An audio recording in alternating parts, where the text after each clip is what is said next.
The next one is referencing. Now, this we put in, as I stressed to you, in November. We decided on doing it and we actually launched it on the 1st of January 1994. And what I devised was a referencing process which we sold, if you like. The wording of it was, this is the most powerful referencing system available, and I'm not just talking about what's available through employment agencies, I include all employers in that claim. This is the dog's whatsits of referencing, is what we're saying. And that includes client's hat on, you, Mr. HR Director. Ours is better than yours is what I'm effectively saying, isn't it? Now, all of this at the time was much, much easier than it is now. I recognize definitely one thing that the market has changed on is the response to and the availability of referencing. I accept that. However, what I still fervently believe is that if you can get all or some of the referencing processes in place, you will be doing a much better job than your competitors will, because most of you, tell me if any of you this is not the case, you specifically exclude referencing from your terms of business. The referencing process that we put in place was pretty onerous, but that was simply because it was a very high quality. And it was not difficult then to sell it as a differentiator of the service, because no one else was doing it. And not only were they not doing it, they weren't doing anything like the standard we did here. It was indeed essentially verbal, because if, just to take the example back a moment, you were the HR director and I've effectively said, mine's better than yours is. You say, well, I don't think so. Tell me why yours is better than mine is. Well, first of all, Mr. HR Director, we take verbal references. Oh, no, because he will want it, she will want it in writing. And she'll write off for it, email it off, but she'll ask for it and expect it to come back in writing, which of course is why no one will commit anything very useful in writing, because then they might get sued on it. Now, how many people have been sued for giving a good reference? But because there is a possibility they might get sued for a bad reference, they don't give any references. But anyway, that's HR for you. Fine. Okay. Probably strongly supported by their legal advisors, I'm sure. But what we did was we first of all made it clear in the candidate registrations interview, and we asked for the referee contact details. Now, the referee was the immediate superior in their previous positions. Clearly, if they are currently still working there, you're not going to check a reference with the current employer, clearly. You only can do that when notice has been given, but basically the previous one. And we get their details in. Now, a lot of people who have in the past, and I know it's very few now, who do referencing, recognize the sales benefit from taking references. And I'm coming to that in a second. But what tends to happen then is that it is actually a thinly veiled sales call, and people recognize, I'd like to take a reference on Joe Smith, please. Now, do you realize that we do, and they simply cannot avoid rolling into a sales pitch on the reference course. They've got someone here who they want to talk to, which completely ruins the perception of what that reference call is about. Oh, that's what you're phoning me for. So I believe that you don't, at any stage in that call, make any reference to how we would like to do business with them. I don't say we won't do it, but not on that first call. We'll come back to it. It's essentially a verbal check, not email, and my HR director says, oh, we prefer it in writing. Or if I say you probably prefer it in writing, I say yes, but we always follow it up with a verbal reference from the referee. Ah, that's... Oh, now we're struggling. No, we're not. Because we take the reference from the immediate superior. Who do you take the reference from? The answer is the HR director. They take it from their OPPO. And they take it from the HR function, because that's the only bit of stuff that they're allowed to get. We don't do that. We go to the line manager. Anyway, I never had a problem with showing that actually it's more valuable, because you will get more information doing it our way, and if a reference call isn't all about getting information, I don't know what it is about. So we call the immediate superior, not HR. Now, I have got a handout, which you will have as part of the pack, of how this reference call that we devised works.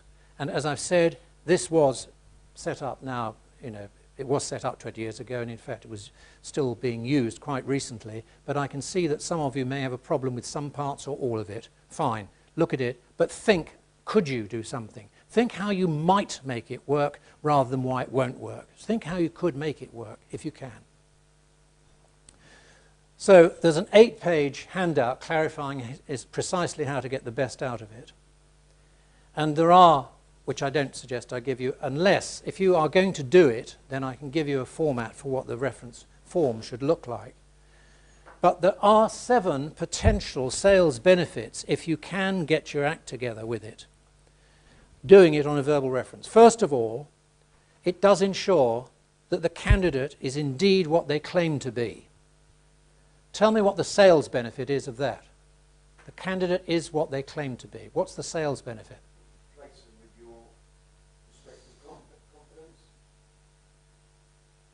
For you? Well, yeah, okay. After the client, yes, okay. But there's a step before that, and that's why I asked the question, because it isn't immediately obvious. It ensures that the candidate is indeed what they claim to be, because if it shows that they are not, then what?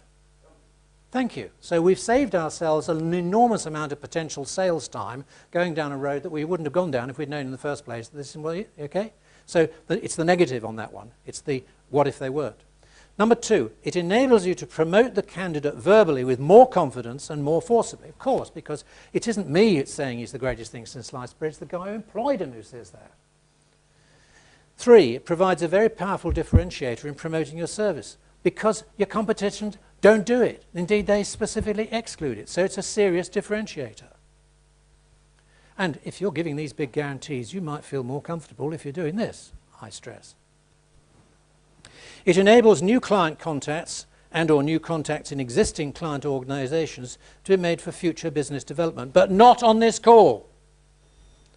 But we do establish a contact, and I speak to somebody, and I know who they are. And of course, in speaking to that person who's the boss of your candidate, you're speaking to a potential higher level candidate, if you can impress them with the call. Because they will not have ever received a reference call like this before, and they will have in their minds probably, God, I wonder whether Michael Page do that for us when they send their candidates along, because, whew, that's helpful.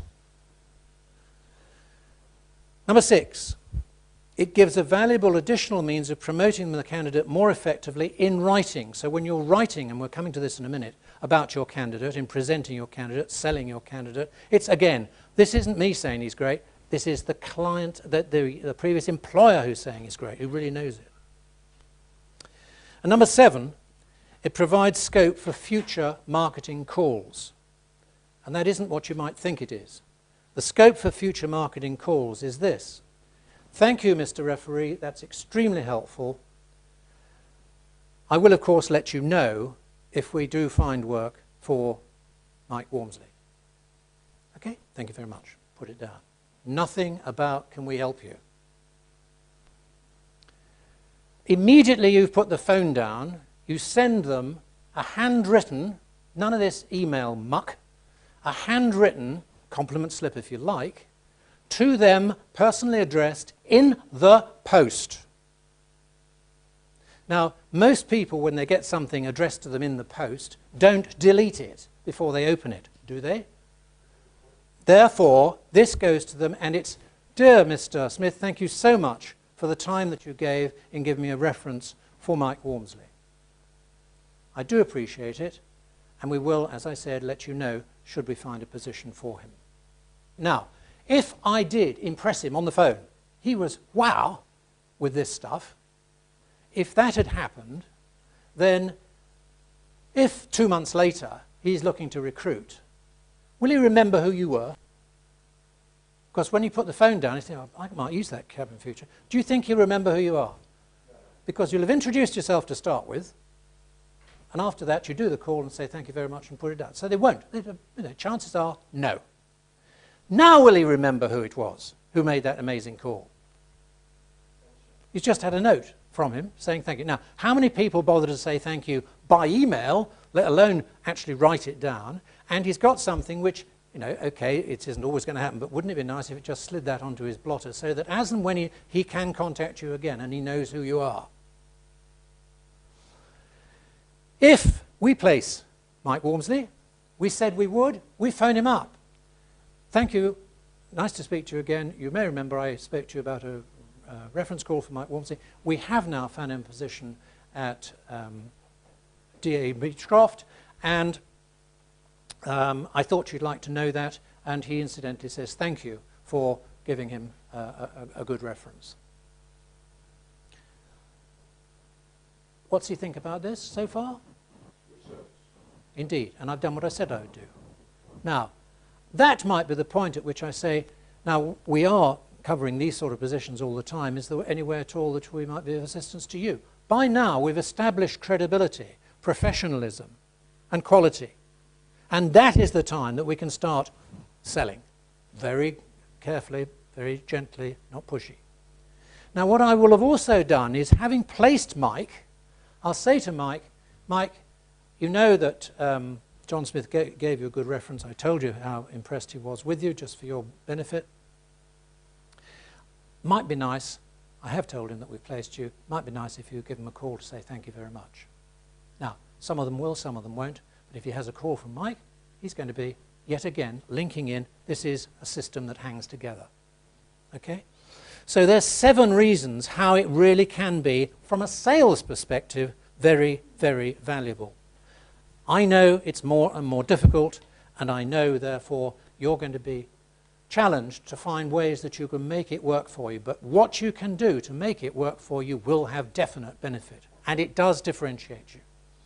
It does need very careful training. You need to get this done so that your consultants are consistent in how they do the reference checking and that they are ticking the boxes, and your opportunity to listen to the call is obviously a benefit in that, because if it's not done properly, A, it can be less use, negative use to you, but if it is done properly, then it does enhance the service, I believe, quite strongly. So, acid test, if you can put referencing into place, is it tangible? Yes. You tell everyone that you do it, you tell your clients you do it, and you tell your candidates that you do it, and the benefit is there for both of them to see that we're taking time and trouble to make sure that they go into the right sort of position. For consultants, it might be bad news because it does take time, but the good news is it's one of the easiest calls you can make in terms of having a justifiable, non-sales reason for talking to a client. And as far as the business is concerned, it is a differentiator which has real benefit in it.